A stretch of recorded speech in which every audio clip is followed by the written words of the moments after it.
Medyo arad.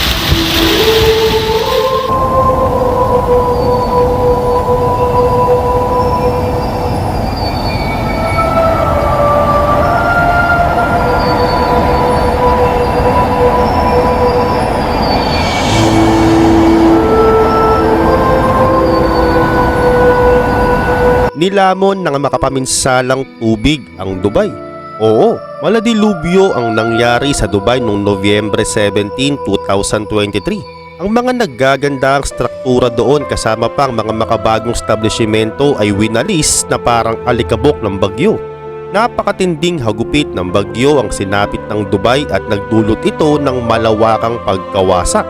At di lang pamatay na baha at nakakatakot na bagyo ang sinapit ng Dubai. Dahil sinabayan pa ito ng mga nagsasayawang mga kidlat na bumingi sa mga tao at nagpapaliwanag sa gabing madilim ng Dubai. At sa sobrang lakas ng bagyo ay miski ang pinakasikat nilang gusali na ang Burj Khalifa na ang pinakamataas na gusali sa mundo ay di rin nakatakas sa matitinding hagupit ng kidlat. At nasaksihan ito mismo ng mga tao.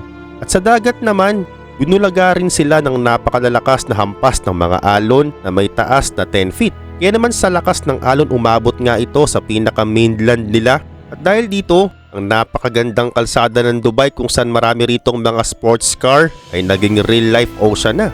Sa madaling salita, binago ng sakunang ito ang high-tech city ng Dubai mula sa napakagandang syudad na naging isa ng hindi makilalang lungsod.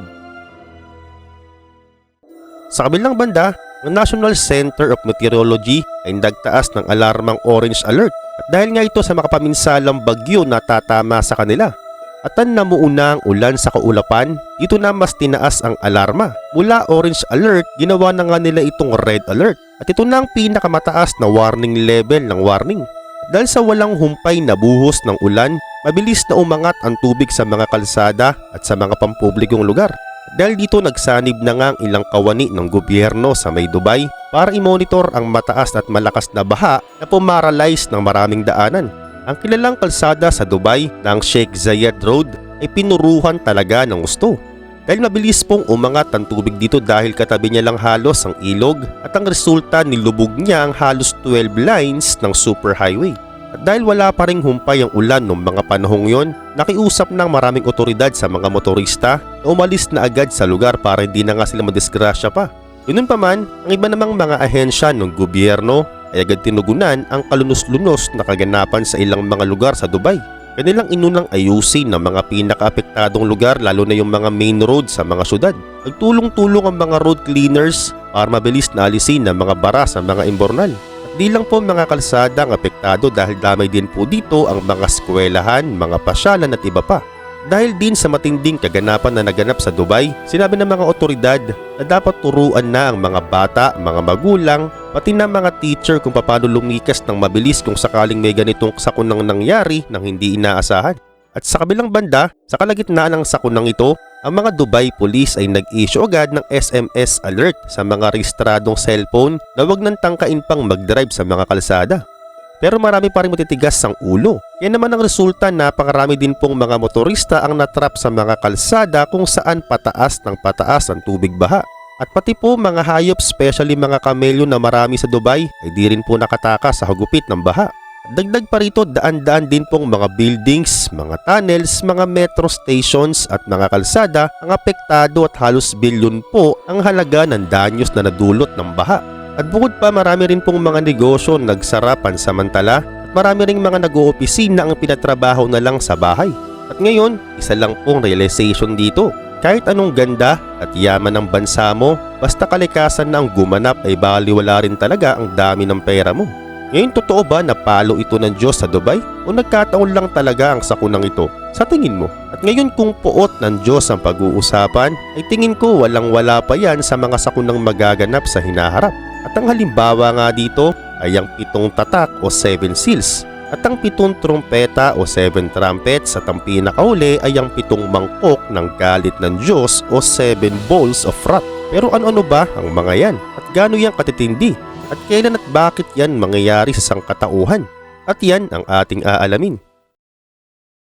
Sila ang magpapasimula ng digmaan, taggutom, salot at kamatayan sa buong mundo sa mga huling araw. Alright, kamusta mga kaibigan? Welcome sa Arvin Polo TV.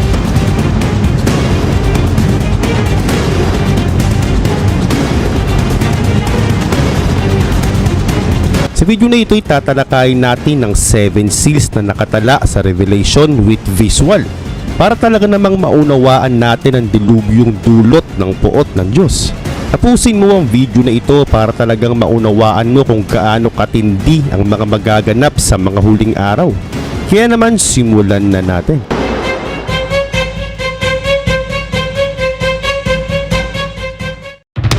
Ang unang selyo ay makikita sa Revelation chapter 6 verse 1 to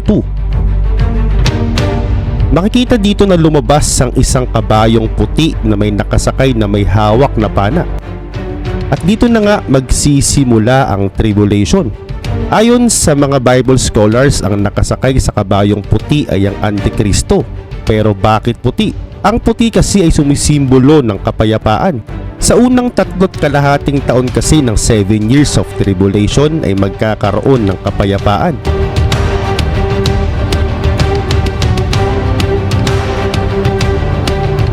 Lilinlangin niya ang mga tao at pagkakaisahin niya ang mga bansa at magpapanggap siya na siya ang Mesaya. Ang ikalawang selyo naman ay makikita sa Revelation chapter 6 verse 3 to 4. Dito naman merong lilitaw na kabayong pula at ang nakasakay dito ay binigyan ng kapangyarihan para magpasimula ng mga digmaan para magpatayan ng mga tao.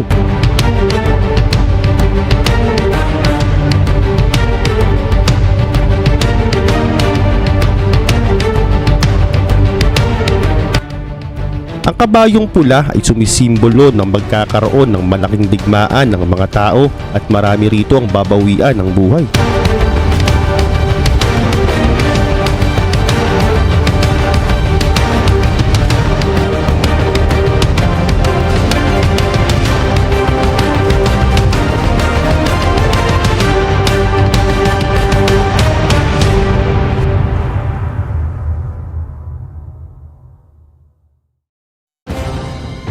Ang ikatlong selyo naman ay makikita sa Revelation chapter 6 verse 5 to 6.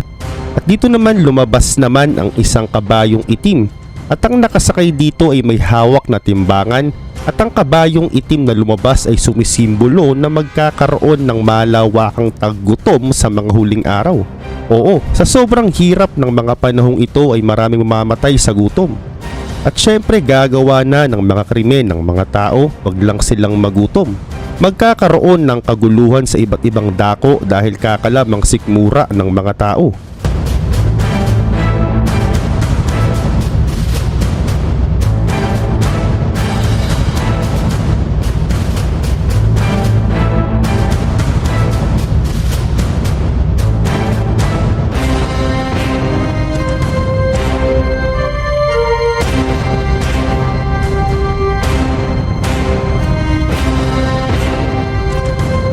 At ang pang-apat naman na selyo ay makikita sa Revelation chapter 6 verse 7 to 8. Lumitaw naman dito ang isang kabayong maputla at ayon kay John na nakakita ng vision na ito ay meron siyang nakitang pangalan sa nakasakay sa kabayong maputla at ito ang pangalang kamatayan.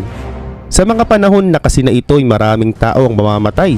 Halos 1/4 ng populasyon ng mundo ay babawian ng buhay. At dahil ito sa mga digmaan, patayan, taggutom, salot at mabangis na mga hayop. At ngayon sa unang 4 na selyo, nakita nga natin ang paglabas ng 4 horsemen na may daladalang kanya-kanyang mga simbolo. Ngayon dumako na tayo sa ikalimang selyo. Ang ikalimang selyo ay makikita sa Revelation chapter 6 verse 9 to 11. Nang alisin ng kordero ang panlimang selyo, nakita ko sa ilalim ng dambana ang mga kaluluwa ng mga pinatay dahil sa salita ng Diyos at dahil sa pagpatotoo nila rito. At sumigaw sila ng malakas, o Panginoong makapangyarihang banal at tapat. Gaano pa katagal bago ninyo hatulan at parusahan ng mga tao sa daigdig na pumatay sa amin? Sila ang mga taong mga martir na namatay para kay Kristo sa panahon ng tribulation. Kumbaga sila yung mga na-persecute dahil sa kanilang pananampalataya sa Panginoong Hesukristo. Ngayon ang ika-6 naman na selyo ay makikita sa Revelation chapter 6 verse 12 to 14. Nang alisin ng kordero ang pang-6 na selyo, lumindol ng malakas. Ang araw ay nagdilim na kasing itim ng damit na panluksa at ang buwan ay naging kasimpula ng dugo. Nalaglag mula sa langit ang mga bituin na parang mga bubot na bunga ng igos kapag hinahampas ng malakas na hangin.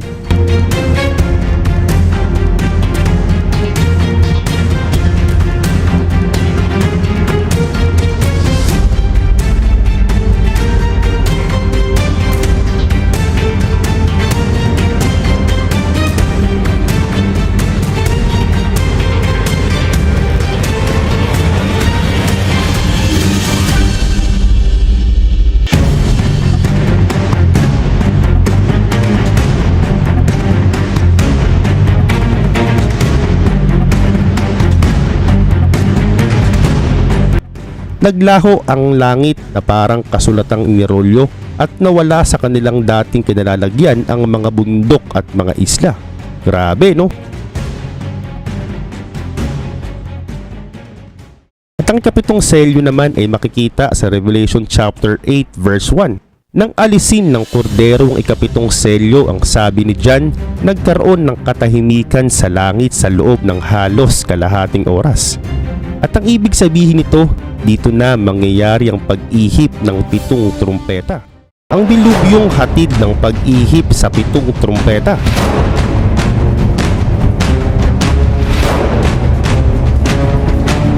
Alright, kamusta mga kaibigan? Welcome sa Arvin Polo TV. Kung sa kahapon natakot ka na sa pagbukas ng 7 selyo, ay tiyaka kung mas matatakot ka at kikilabutan ka sa pag-ihip ng 7 trumpeta. Makikita ang tungkol dito sa unang pag-ihip ng trumpeta sa Revelation chapter 8 to 7. Hinipan ng unang anghel ang kanyang trumpeta at umulan na mga batong yelo at apoy na may halong dugo.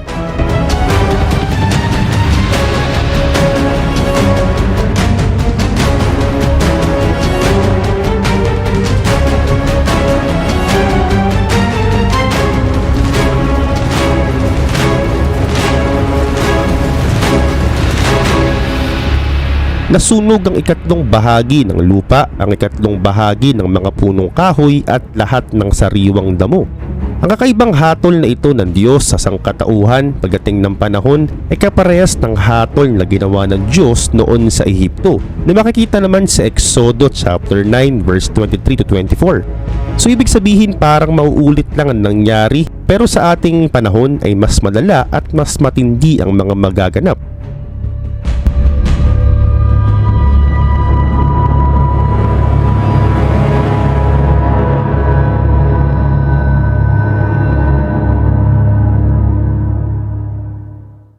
Ang ikalawang trompeta naman ay makikita sa Revelation chapter 8 verse 8 to 9.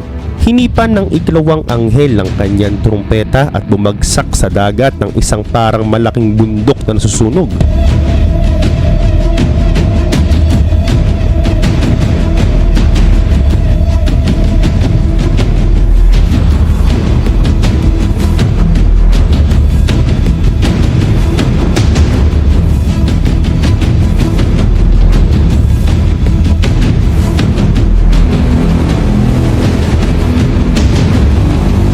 Naging dugo ang ikatlong bahagi ng dagat, namatay ang ikatlong bahagi ng mga nilalang na naroon, at nawasak ang ikatlong bahagi ng mga sasakyan dagat.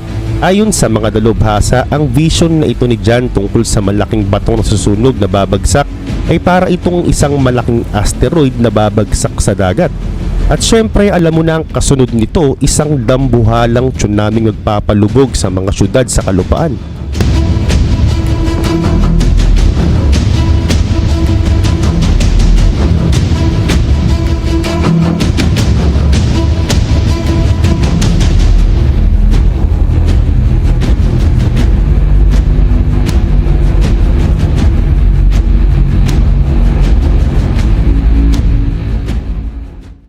Ang ikatlong pag-ihip naman ng trumpeta ay makikita sa Revelation chapter 8 verse 10 to 12. Hinipan ng ikatlong anghel ang kanyang trumpeta at nahulog mula sa langit ang isang malaking bituing nagdiliyab na parang sulo. at bumagsak sa ikatlong bahagi ng mga ilog at mga bukal.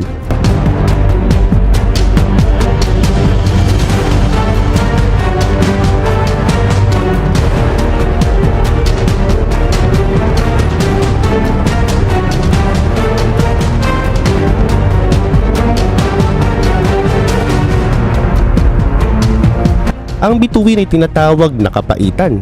Pumait ang ikatlong bahagi ng tubig at maraming tao ang namatay pagkainom nito.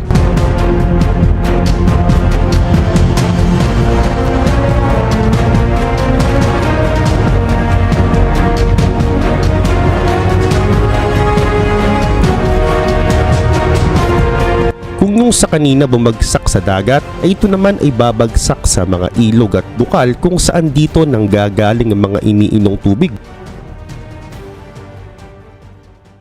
At ngayon pagkatapos nito, ang ikaapat na pag-ihip naman ng trumpeta ay nasa Revelation chapter 8 verse 12. Hinipan ng ikaapat na anghel ang kanyang trumpeta at napinsala ang ikatlong bahagi ng araw, ang ikatlong bahagi ng buwan, ang ikatlong bahagi ng mga bituin, kaya't nawala ang ikatlong bahagi ng kanilang liwanag.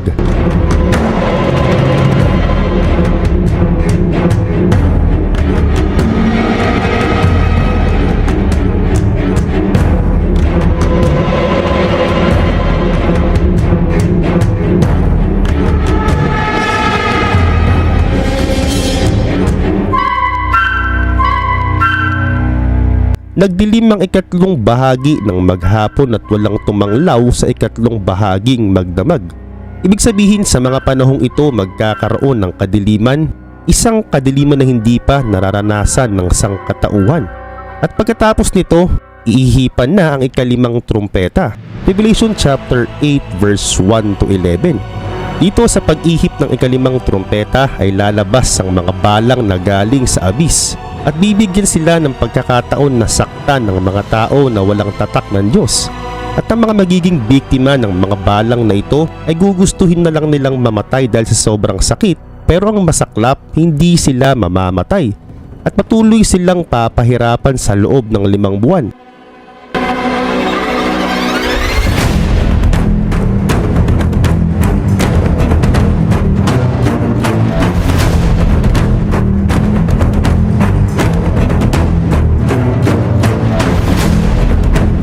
Pagkatapos nito, dito na ihihipan ng ika-6 na trumpeta. Revelation chapter 9 verse 12 to 21. Narinig ko na ang bilang ng hukbong nakakabayo ay 200 milyon. At sa aking pangitain, nakita ko ang mga kabayo. At ang mga dibdib ng mga sakay nito ay merong mapulang baluti na gaya ng apoy, asul na gaya ng safiro at dilaw na parang asupre. Ang mga ulo ng mga kabayo ay parang ulo ng leon at ang kanilang bibig ay bububuga ng apoy, usok at asupre. At pagkatapos nito, iihipan na ang ika-7 trumpeta. Revelation chapter 11 verse 19. At nabuksan ng templo ng Diyos sa langit at nakita ang kaba ng tipan sa loob nito. Pagkatapos ay kumidlat, dumagundong, pumulog, lumindol at umulan ng mga batong yelo. At dito na papasok ang 7 mangkok ng puot ng Diyos.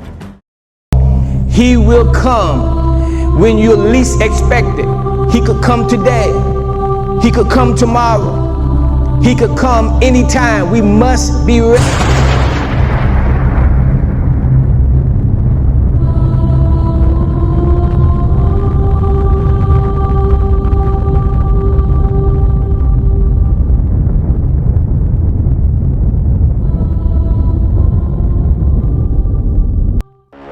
Ang trahedyang hatid ng pagbuhos ng 7 mangkok na puot ng Diyos. Alright, kumusta mga kaibigan? Welcome sa Arvin Polo TV. Sa video na ito, tatalakayin naman natin ang pagbuhos ng 7 puot ng mangkok ng Diyos. At sa katunayan, heto na ang pinakahuli at pinakamatinding judgment na mararanasan ng tao na hindi pa naitatala sa kasaysayan ng buong mundo. Magsimula tayo sa unang mangkok, Revelation chapter 16 verse 2. Kaya umalis ang unang anghel at ibinuhos sa lupa ang laman ng dala niyang mangkok at nagkaroon ng mahapdi at nakakapandiring pigsa ang mga taong may tatak ng halimaw at sumamba sa larawan nito. Ang nakakadiring dulot nito ay syempre ang nakakaranas nito ay yung merong tatak ng halimaw o yung merong 666. At kung wala ka nito, maaring malagpasan mo ang mga nakakadiring mga pigsa.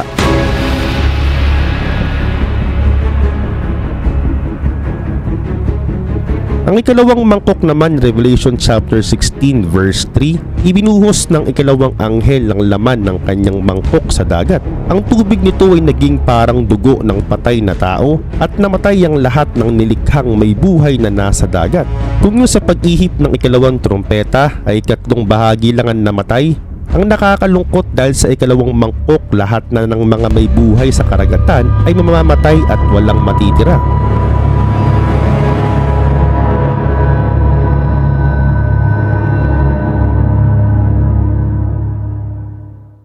Sa ikatlong mangkok naman, Revelation chapter 16 verse 4, ibinuhos naman ng ikatlong anghel ang laman ng kanyang mangkok sa mga ilog at ang mga bukal at naging dugo rin ng mga ito. Grabe to! Kung sa ikalawang mangkok naging parang dugo ang dagat, ay dito naman sa pagbuhos ng ikatlong mangkok, naging kulay dugo din ng mga bukal, ilog na siyang pinagkukunan ng inuming tubig ng mga tao. Isipin mo, taggutom na nga ng mga panahong ito, magiging dugo pa ang inuming tubig at ang resulta, marami talagang babawian ng buhay dahil sa gutom at uhaw. Pagkatapos nito, dito na nga ibubuhos ang ikaapat na mangkok, Revelation chapter 16 verse 8. At ibinuhos din ng ikaapat na anghel ang laman ng dala niyang mangkok sa araw. At ito'y binigyan ng kapangyarihang pasuin ng mga tao sa tindi ng init nito. Grabe to, dahil kung mainit na nga sa atin kapag summer, ay mas matindi ang mangyayari sa mga huling araw.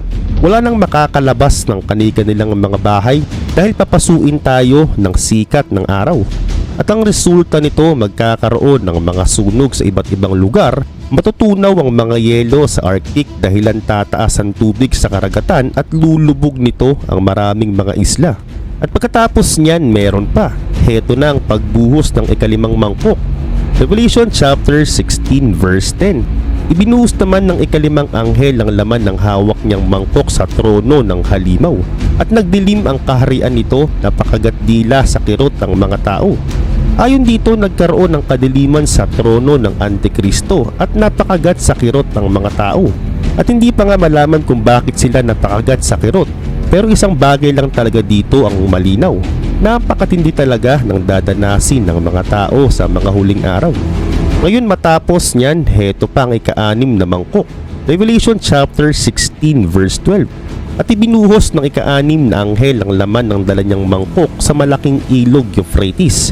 Natuyo ang ilog upang magkaroon ng landas para sa mga haring mula sa may silangan. At nakita kong lumabas mula sa bunganga ng dragon, sa bunganga ng halimaw, at sa bunganga ng huwad na propeta ang 3 karumal-dumal na espiritong mukhang palaka. Ang mga ito'y mga espiritu ng mga demonyong gumagawa ng mga kababalaghan. Pinuntahan nila ang lahat ng hari sa daigdig upang tipunin para sa labanan sa dakilang araw ng Diyos na makapangyarihan sa lahat.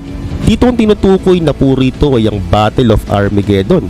Digmaan na ito laban sa pagitan ng kampo ni Satanas at ang ating Panginoong Hesukristo kasama ang mga sumunod sa Kanya. At pagkatapos ng lahat ng yan, dito na ibubuhos ang ika-7 mangkok. Revelation chapter 16 verse 17 to 21. Pagkatapos nito, ibinuhos ng ika-7 anghel ang laman ng hawak niyang mangkok sa himpapawid at pinagsalita ng malakas mula sa tronong nasa templo. Naganap na, humidlat, lumulog at lumindol ng napakalakas. Ito ang pinakamalakas na lindol mula pa ng likhain ng tao dito sa lupa. Nahati sa may 3 bahagi ang malaking lungsod at nawasak ang lahat ng lungsod sa buong daigdig. Hindi nga nakaligtas sa parusa ng Diyos ang tanyag na Babylonia. Pinainom siya ng Diyos ng alak mula sa kopa ng kanyang matinding puot. Umalis ang lahat ng mga pulo at nawala ang lahat ng mga bundok. Umulan ng malalaking batong yelo na tumitimbang ng halos 50 kilo bawat isa at nabagsakan ng mga tao. At nilapastangan ng mga tao ang Diyos dahil sa may nakakapangilabot na salot na iyon. Ngayon natunghayan nyo na ang 3 series ng hatol ng Panginoon. Talaga namang napakatindi nito at nakapanginig laman. At lahat po yan ay mangyayari sa mga huling araw sa panahon ng tribulation. Isa ka sa mga mapalad dahil napanood mo ang video na ito, ibig sabihin aware ka na o meron ka ng ideya sa mga magaganap sa mga huling araw. Ang nakakalungkot, maraming tao ang malinilang ng Antikristo pagdating ng panahon dahil wala silang kaide-ideya sa mga magaganap sa huling araw. Dahil nga hindi sila nagbabasa o nanonood ng mga ganitong paksa tungkol sa Biblia. At ikaw, para di mo maranasan ang lahat ng yan, isa lang ang dapat mong gawin, sumampalataya ka na kay Jesus dahil siya ang daan, siya ang katotohanan at siya din ang buhay na magiging susi natin patungo sa buhay na walang hanggan.